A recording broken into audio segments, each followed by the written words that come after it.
All right, welcome to our first Chem 1212 kind of virtual lab demonstration for this semester. This is Dr. Meyer. If you don't recognize my voice, just kind of showing you my face quick, but also that I am wearing proper safety protection here. I do have safety glasses. Wearing gloves in this lab is not a terrible idea, although not necessarily required because we're not using anything in really high enough concentrations to be too concerned about. But you will see why gloves might be handy for some of the things I will do as I'm handling these solutions in a moment. So my plan is I'm going to kind of demonstrate all the stuff that I have here and actually go through for kind of really just demonstrating how to do the experiment. And at the very end of it, I will actually measure pHs that you can go ahead and use for your calculations.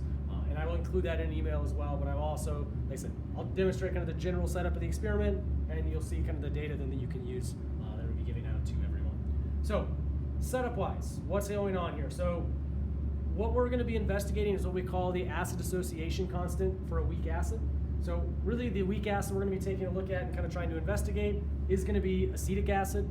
You see here it's got a concentration of 1 molar.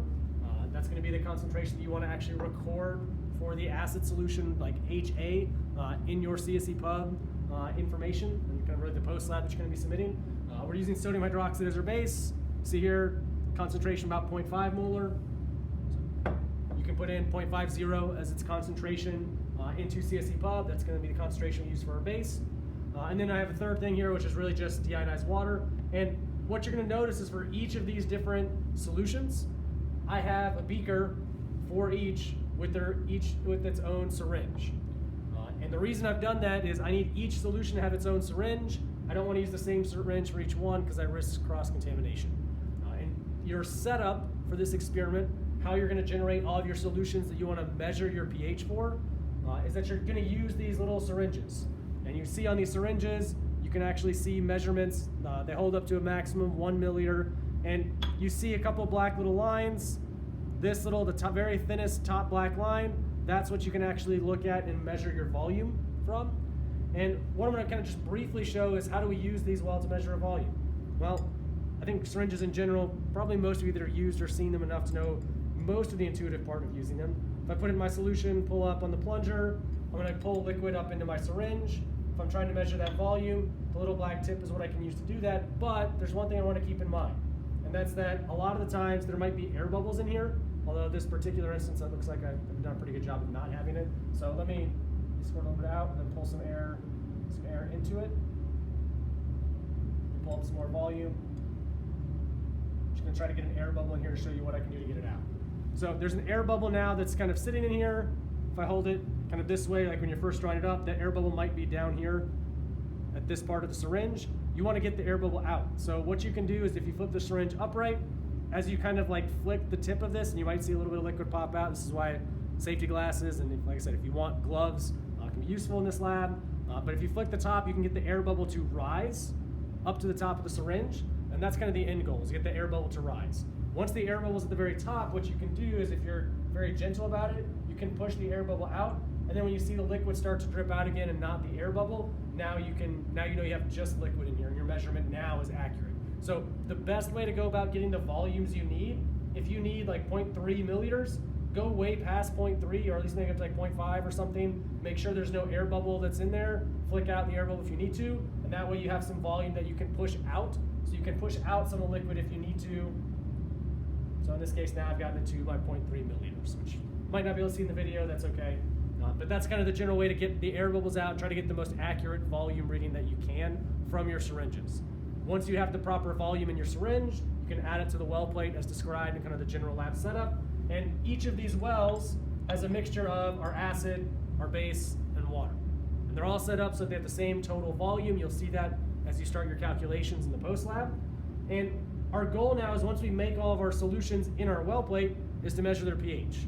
So setup wise, I'm not going to show you me pipetting or using the syringes and putting all the liquid in here. I've already prepped all of the samples like I mentioned before. So what I am going to demonstrate is using what I call a pH probe. So what I have here, I have a pH probe that's connected to a LabQuest, and what you're going to see, I'm going to show you the probe part of the pH probe. The probe itself is actually the very tip of this thing, where there's a glass tip. Looks like there's some mold left over from its solution it's been stored in, unfortunately. But the glass tip, it's not taking hurt from the mold. What it will take hurt from is if you let it dry out. So if you ever use one of these pH probes, it probably comes in a container like this that has liquid in it. If that container is dry or empty, you should find a TA or find a lab instructor that can get the proper solution to store these things in, because if these tips dry out, they can crack, and if the glass in this tip cracks, that's what will actually break the pH probe and it won't work. In this case, looks like there's a tiny bit of mold, like I said, that we can just wipe off. Not a big deal, that's not going to affect anything for our actual measurements. Now, in terms of using a pH probe, one of the first things you're going to have to do is calibrate it. And so what I'm going to show here, now that I've got my pH probe connected to my LabQuest, there are some directions, I think, in the pre-lab as well. They'll have some pictures, but if you're looking at your screen on your pH probe, what you can actually do is touch the screen.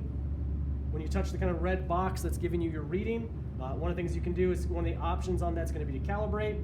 And to calibrate, what we're going to do is use what we call buffers. So we're going to do a calibration. Oops. Sorry, I was trying to zero. So there's what our calibration screen is going to look like. We have an option to calibrate now. I'm going to select that option. And what we have here, I have a couple solutions of what we call buffers. If you haven't talked about buffers in lecture, that's fine. Probably the only thing you really need to know about buffers at this moment is just that a buffer is a solution that's designed to control pH. So I have a pink solution that is set to a pH of 4, and I have a yellow solution for a buffer that's set to a pH of 7. And all I'm going to do is I'm going to take my cleaned off pH probe, I'm going to put it in my pH 4 buffer solution, and I have a reading that this thing's going to detect on my LabQuest. It's going to spit out a voltage, actually, instead of a pH reading. And all I'm going to do is I'm going to tell it this is a pH of 4. And so I'm telling it pH is 4, tell it to keep that value stored. There it goes. And then what I'm going to do for using this pH probe, when I take it out, between each solution that I put it in, I'm going to want to clean my pH probe, or clean the tip. Best way to do that, have kind of just a beaker to collect just kind of your general wastewater. And then I can just take a squirt bottle and I can just kind of squirt the top of it and the tip in particular where it was exposed to the previous solution. Make sure it's a Kim wipe, not a paper towel preferably, to wipe these down. Paper towels do have the potential to maybe scratch the pH probe, so Kim wipes tend to be preferred for these kind of things. And so take our Kim wipe, we're going to wipe it down, dry it off, so there's no liquid or anything else on it, because if there is liquid residue on this, that's going to throw off any potential pH measurements you try to do next, because you're potentially adding something to solution, and it may have contents from the previous one that are going to skew your measurements. So to finish my calibration, I did the pH 4 solution. Now I'm basically just going to do the same thing. Take my pH probe, I'm going to go ahead and rest it in my pH 7 solution now. I'm going to tell it that this solution has a pH of 7. And I know you might not be able to see the screen. Hopefully it should still be okay. But basically then I'm just going to tell it okay. And now at the end of that, if I look at my pH, look at my screen, which hopefully now you should be able to see this, it's telling my pH is just a little over 7. It's not exactly 7, that's okay. But I have things relatively calibrated to the pH range that I should be looking for. Most of our measurements should be in the range of about 4 to 7. That's why I've chosen those buffer pHs to calibrate everything. And that tends to be pretty common for this lab and really for a lot of other experiments that we often do with weak acids as well. And so now once I've taken it out of measuring pH from the buffer solution, again, rinse off the probe, dry it, and now what I'm going to do is actually make the measurements for the experiment itself. And all you're going to do is basically you're going to put the probe in, let it kind of settle. Hopefully the pH reading will kind of stabilize at a particular value that we can see. And once it's relatively stable, we're going to then record that as our pH measurement. So for instance, our first solution that we make, what's called basically well A1 right here. I put it in and I'm looking at it. Looks like I have a pH that's stabilizing. Again, I don't know if the camera is going to see this really clearly, but it looks like pH of somewhere maybe around 4.66. So I'm going to say 4.66 for my first pH. I'm going to take out my probe, again, rinse it, dry the tip, make sure there's no other residual solution or water from washing it off on the tip. Go on to my second solution. So this is well B2, same thing. I put it in here, look at my pH that I get. So it looks like something that's about 4.50. It's pretty stable, 4.50. So we'll do 4.50 for the second pH. And I'm just going to continue this for each measurement. So I go to the third well. And in the third well, ideally, if you've done this lab well, you should see kind of a consistent decrease in pH. So 4.20, we're seeing hopefully a nice consistent trend here of the pH continuing to decrease. Right, we started at about, what was it, just a little under 4.7, now we're at 4.5, now 4.2. So hopefully this next one's somewhere down around 4-ish. So I go to my fourth well, go to measure the pH, the screen's gonna drop down here. A little bit lower, so 3.89, but it's still continuing that kind of decreased trend. And then I'll have one last pH measurement. Again, continue to clean and dry off my pH probe between each measurement. Our last one continues to decrease. Went down again, 3.67. So now what I have is pH measurements for all 5 of my different wells, and that's all of the data that actually gets collected for this experiment. All that's left now is just cleanup, which again, clean your probe, dry it off, and when you're done with your pH probes, this is really important. Make sure it gets back in its original kind of stock solution. We want to make sure that once it's in here, the tip of that probe is down in the actual solution itself so that it stays wet and that probe don't dry out and break.